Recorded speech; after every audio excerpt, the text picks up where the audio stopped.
Okay, so now we're going to talk about fast exponentiation.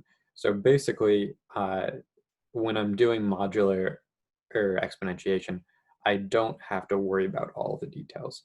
So let's say I want to do 7 to the 100 mod 1000. Let's change this to 256, 258. 256. Sorry. Yeah. Anyone who knows powers of 2 should recognize why I chose that. So this is equal to 7 squared to the 128, which is equal to 49 to the 128, which is equal to 49 squared to the 64, which mod 1000 is, so it's 2401, which is congruent to 401 mod 1000. So now this is also 7 to the 4 to the 64. Sorry, these guys should be to the 64 still.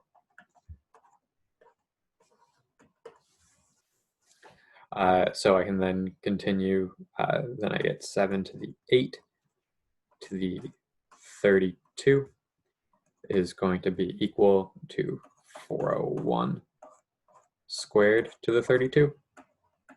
So 401 squared is going to be equal to 401 times 401, which is equal to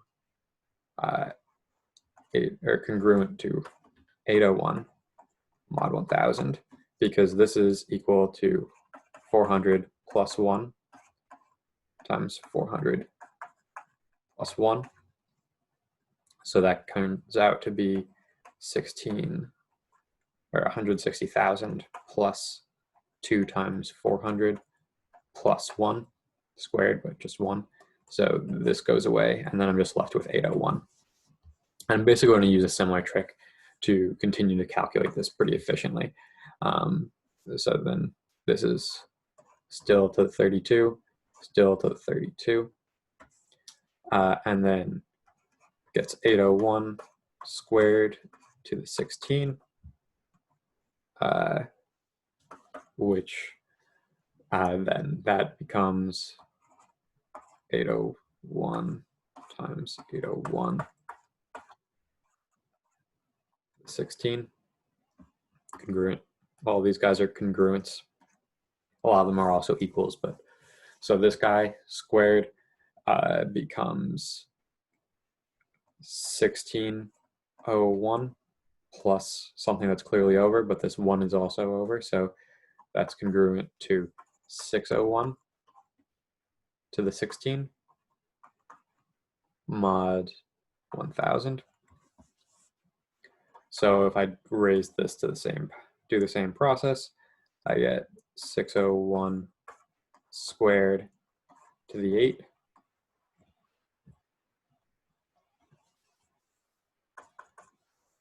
So when I square this guy, I would get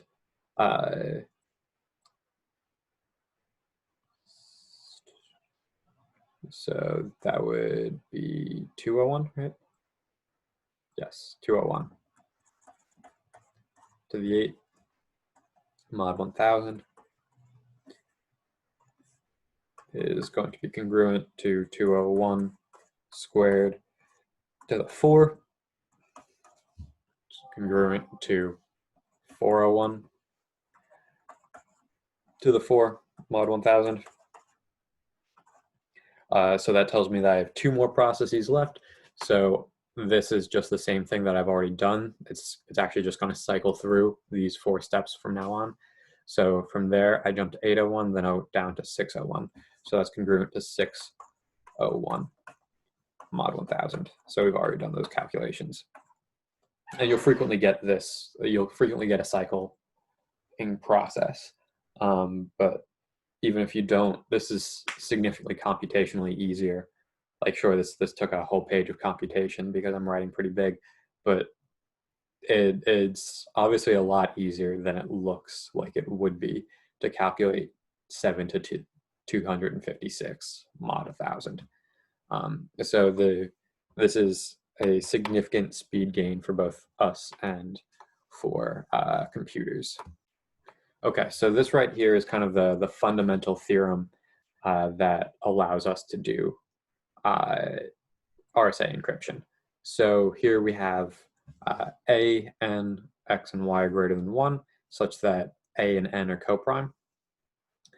Then if we have x to the n is congruent to y to the n, mod phi to the n, then we will have a to the x is going to be congruent to y to the a to the y mod n. So the justification for this is a to the x is then going to be equal to a to the y plus plus phi n, or sorry, k phi n. This is just by definition of this guy right here. So that's going to be equal to a to the y times a to the phi to the n, all that to the k. Actually, we want to deal with congruencies, mod n here. But this guy right here, because a and n are coprime, this is just going to, this guy right here is going to be congruent to 1 to the k. So therefore we have a to the y mod n. So we're just raising 1 to the kth power, which is still just 1. And that's by Euler's theorem.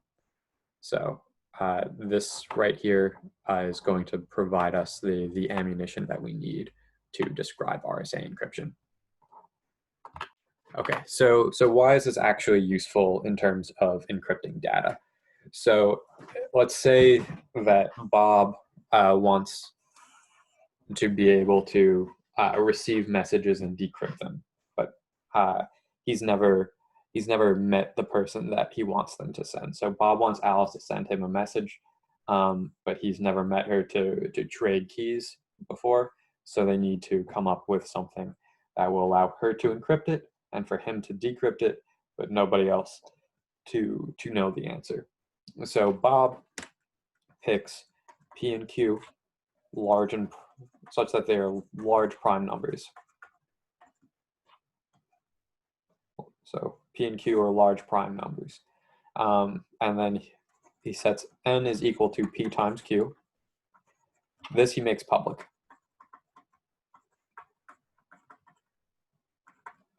So everyone can see n, but they don't know what P and Q are because factoring is hard. All of this is built on the assumption that factoring is hard.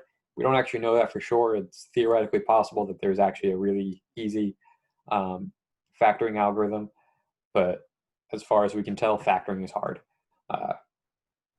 meaning that it takes a lot of computational power. And then he picks, so because he knows what P and Q are, he also knows what phi of n is. That's equal to phi of P times phi of Q. And that's equal to P minus 1 times Q minus 1. So he knows this. Bob knows this. But he picks an E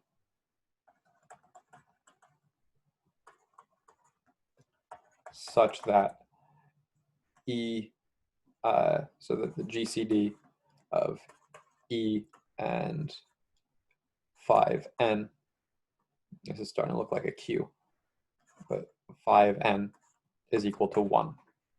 So he wants to pick something that's coprime with the Euler number of it. So he finds that, and then he publishes E.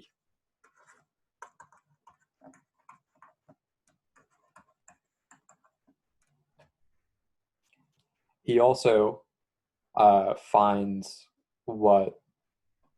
D.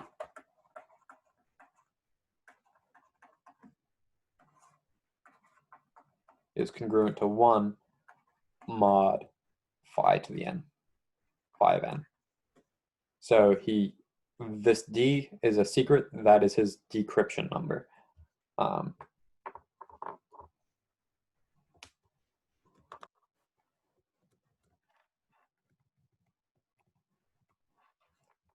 So that's his decryption number.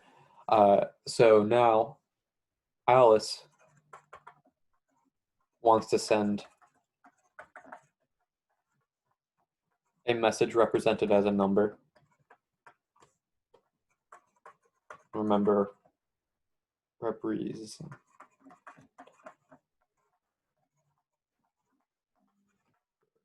M. And remember, this is very natural for computers. Everything is stored as numbers.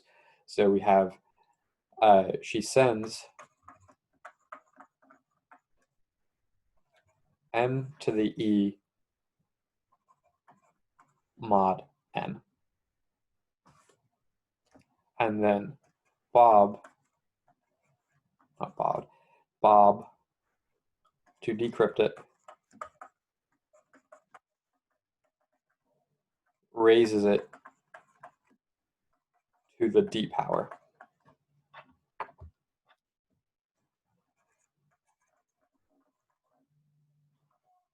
So that's now